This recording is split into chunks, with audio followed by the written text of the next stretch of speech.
Graça e paz, queridos. Amém. É muito bom poder estar com todos vocês para juntos estarmos adorando a nosso Deus. Temos aí o privilégio de receber hoje a Pietro e a Valentina com seus avós, a Mariozinha e o Paulo, que são tios da Gisele. Muito bom tê-los aqui conosco. Os demais já fazem parte, a irmã da Gracileia. Deixa eu ver se tem mais alguém. Os demais já fazem parte. O pai das duas gêmeas, desculpe, o pai das gêmeas. Avô. Avô? Ah, então vovô. É um pai em consideração. Como Saul era com Mefibosete. Vamos então aqui estar fazendo a leitura de um texto, queridos. O texto se encontra em 2 Samuel, capítulo 9. 2 Samuel, capítulo 9. Eu usarei esse texto para uma breve reflexão com os amados. 2 Samuel, capítulo 9. Todos encontraram? Eu estarei lendo, os amados acompanhem a leitura do texto. E disse Davi: há ainda alguém que ficasse da casa de Saul, para que lhe faça bem por amor de Jonatas? E havia um servo na casa de Saul, cujo nome era Ziba, e o chamaram que viesse a Davi.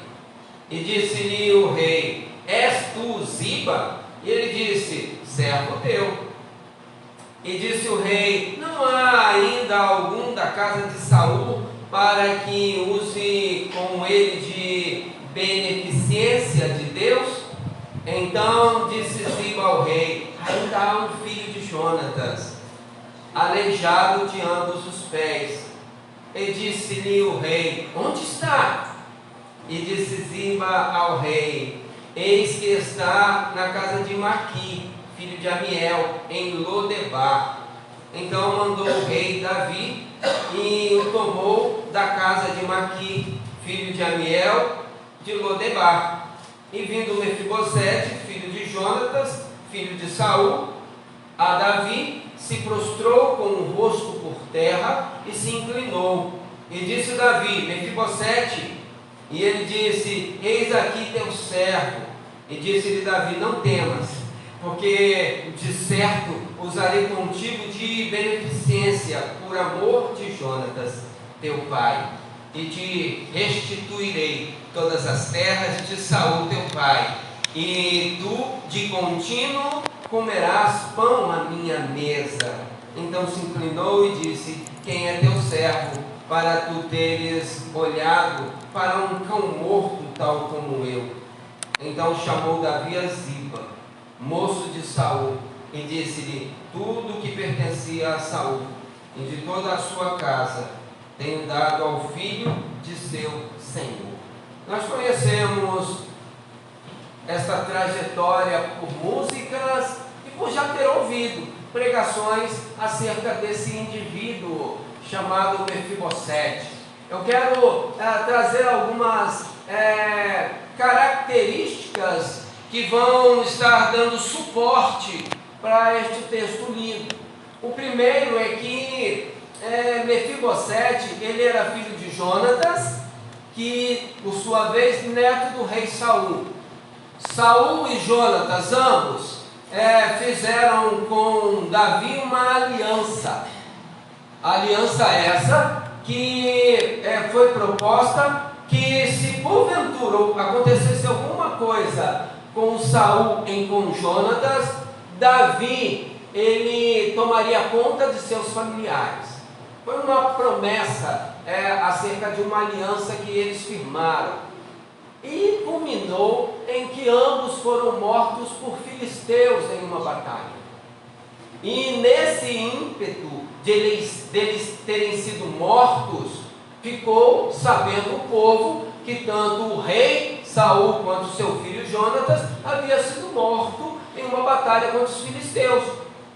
Era comum que a dinastia, que o reino que matasse o rei, também aniquilasse toda a sua dinastia. Logo, Mefibosete, sendo filho de Jonatas, seria aniquilado também.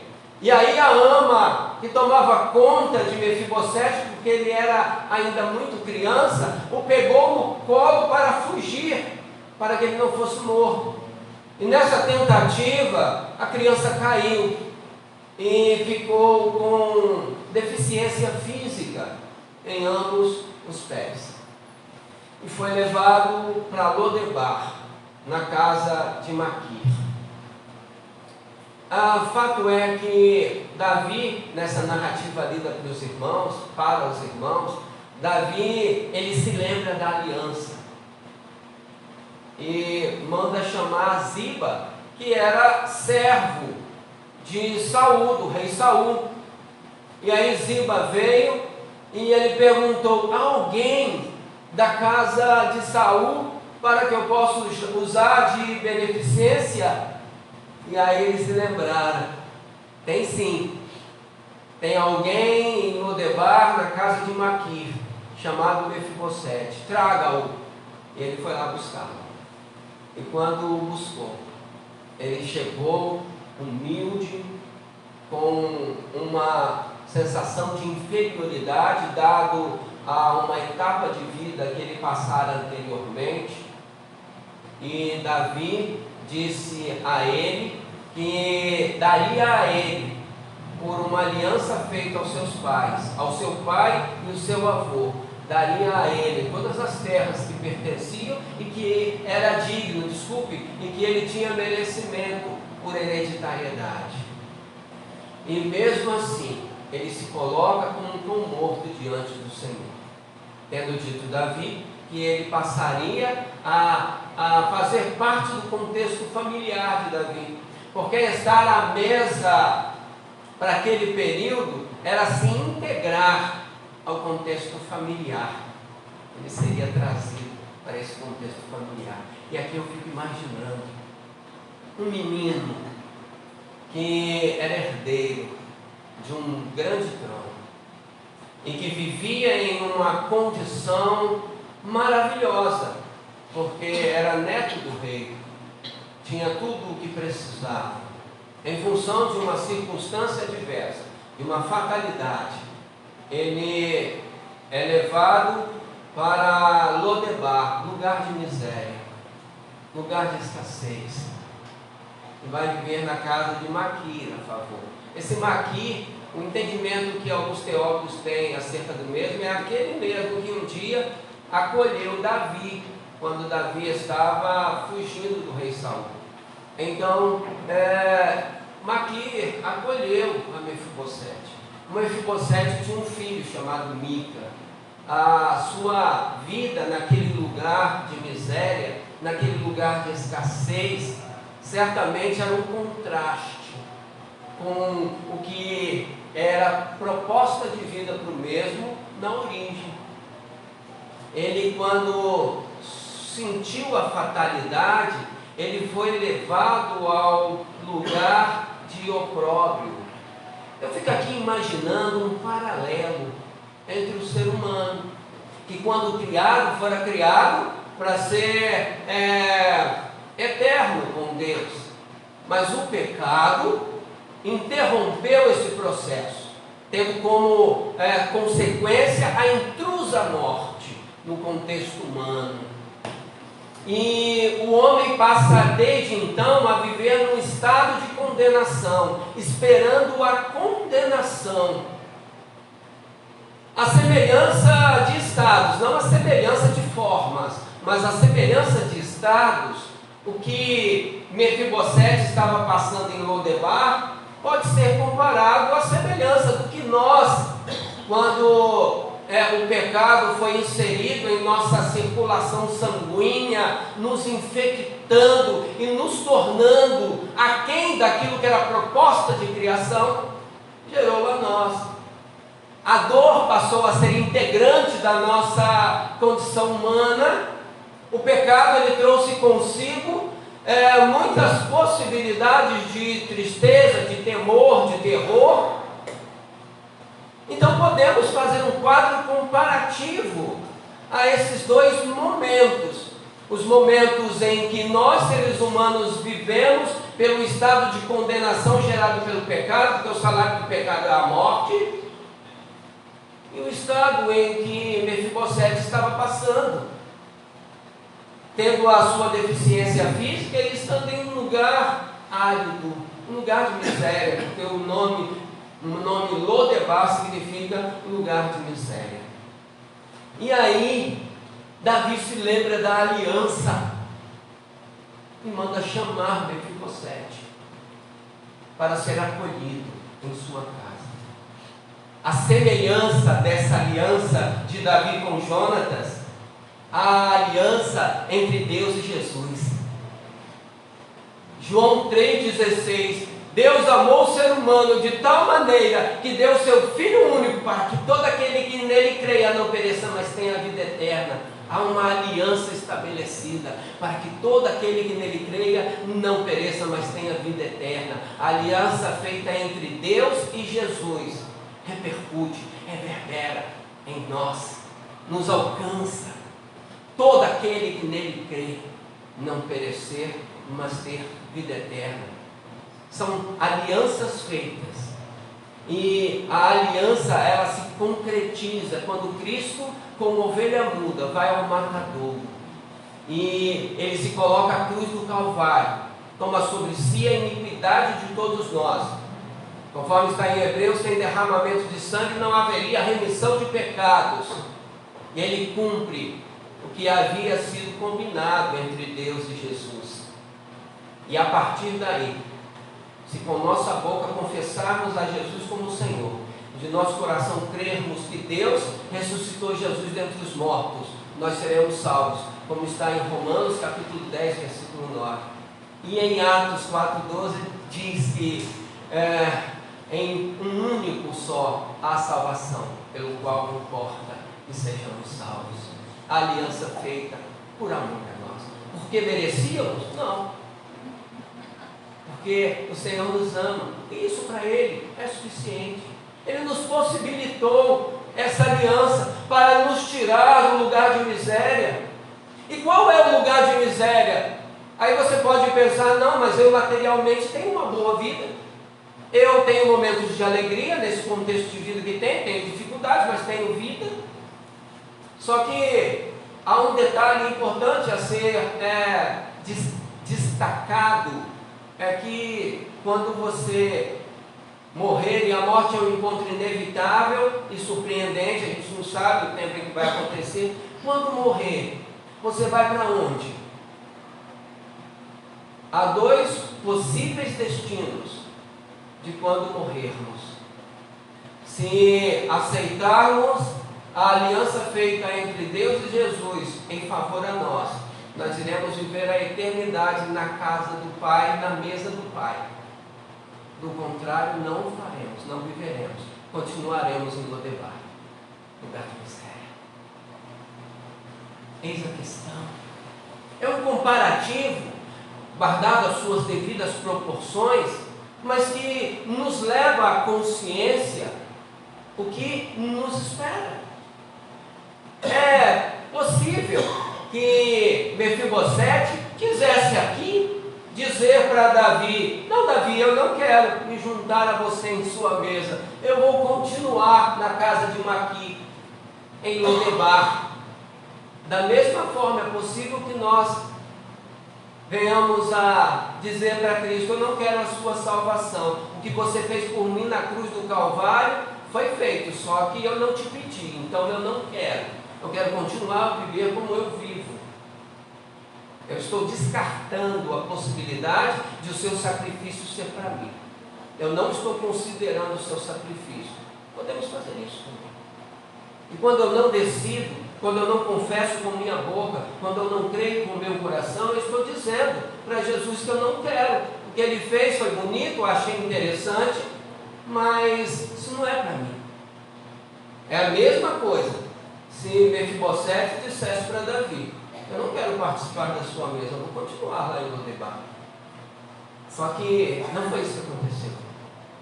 Mefibosete de bom grado aceitou, passou a viver na mesa de Davi, a viver com a família de Davi. Ele foi acolhido, assim como o Senhor também quer te acolher. Ele quer te preparar morada no céu, mas você tem que dar suas caras, você tem que ter a iniciativa, você tem que aceitar o presente conquistado por Cristo na cruz, por intermédio da aliança. Eu não posso aceitar por você, é você que tem que aceitar.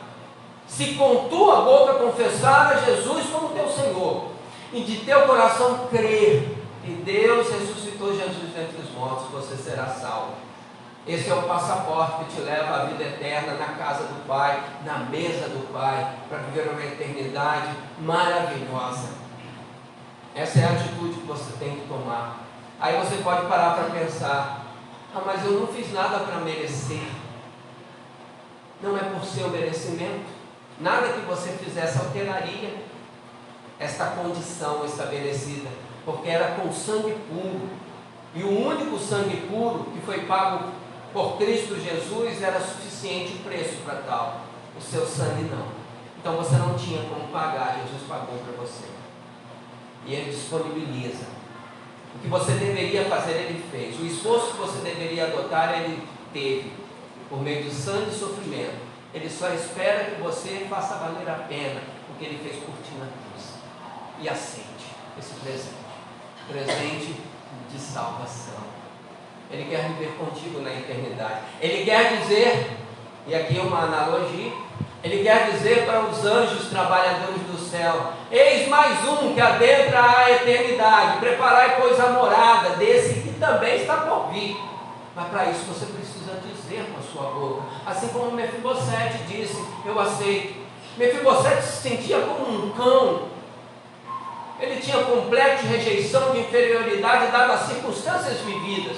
É possível que você também esteja nessa condição hoje. Eu não tenho merecimento para isso. Mas não é do seu merecimento que estamos falando, é do presente disponibilizado para ti. Nada do que fizéssemos nos daria merecimento para ter a vida eterna. Foi o que Cristo fez que nos possibilitou tal vida eterna. E Ele só espera que você considere isso aceitando, dizendo com a tua boca que você aceita Ele como seu único e suficiente Salvador. E depois disso, pastor, o que acontece? Eu já passo a viver a eternidade aqui, sim, com sentimento. É muito possível que o Senhor permita circunstâncias adversas para te aprimorar, para que assim você chegue santificado no céu. Quer ver só uma coisa? Como que a pérola ela é constituída?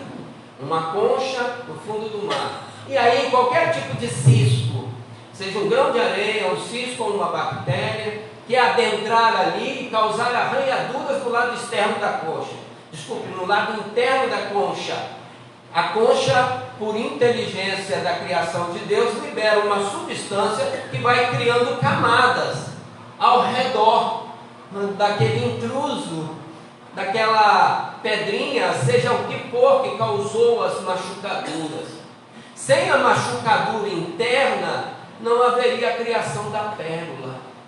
E conosco não é diferente. As circunstâncias adversas tendem a gerar em nós características que em situações de calmaria ficariam adormecidas.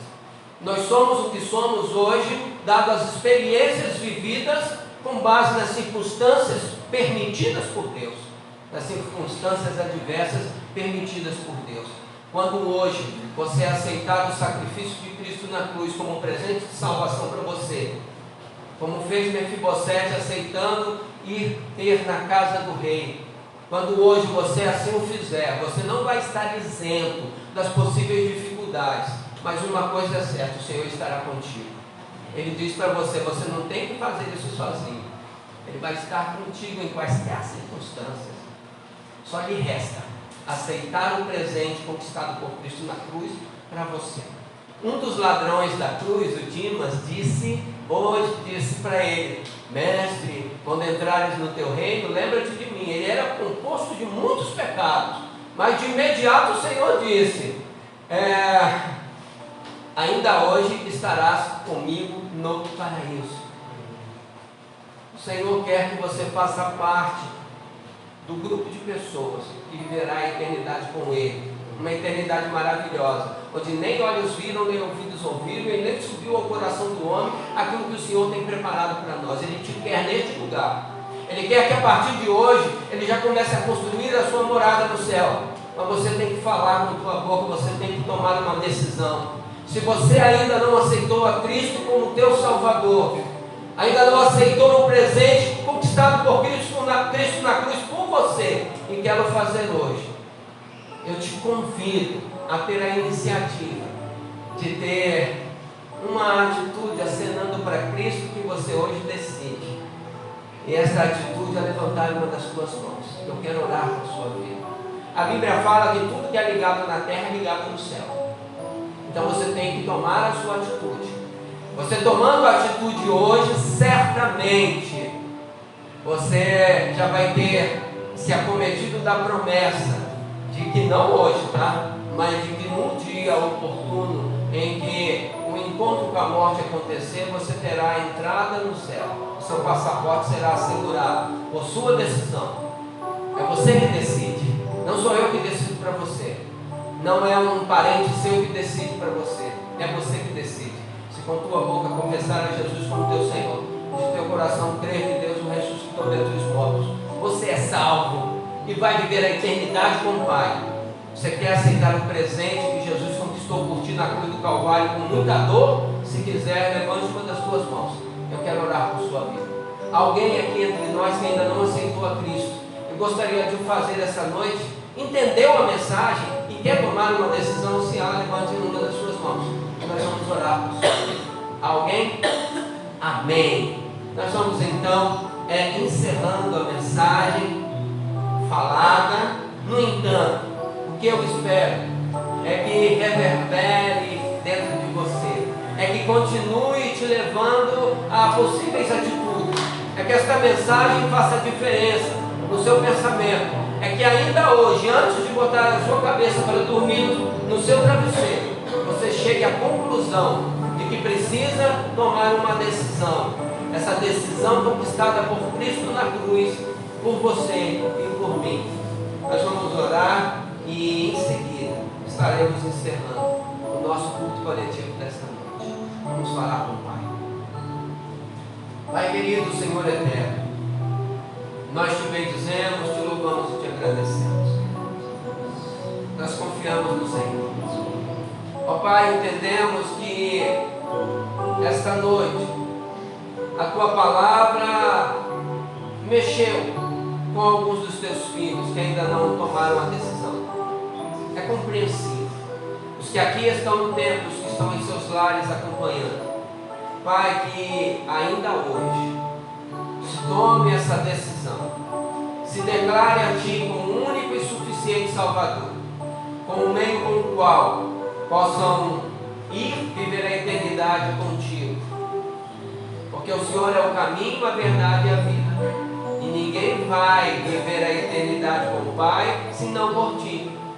Então que essa compreensão mexa com aqueles que ainda não tomaram uma decisão, Senhor. Esse é o nosso desejo. Que o Senhor possa continuar falando esses corações. E que nós possamos, no momento oportuno, ter a alegria de sabermos da decisão tomada.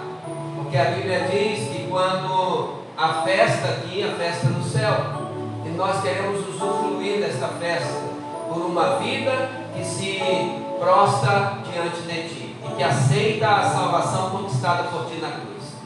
Assim nós oramos agradecidos, em nome de Jesus, amém. É isso. Aos pais então que aqui estão, aos queridos que trouxeram suas crianças, nós estaremos ali fora aguardando que eles possam se alegrar, e estão se alegrando, e com muita alegria e paciência esperar que eles venham. Amém? Que Deus possa conceder a cada um de vocês uma semana maravilhosa, abençoada, que vocês possam usufruir de todas as bênçãos produzidas por Deus para ti. Que o Senhor vos abençoe e vos guarde, e faça resplandecer o rosto sobre vós, e tenha misericórdia de vós. Que o Senhor sobre vós levante o teu rosto e vos dê a paz. Tenha uma semana abençoada em nome de Jesus.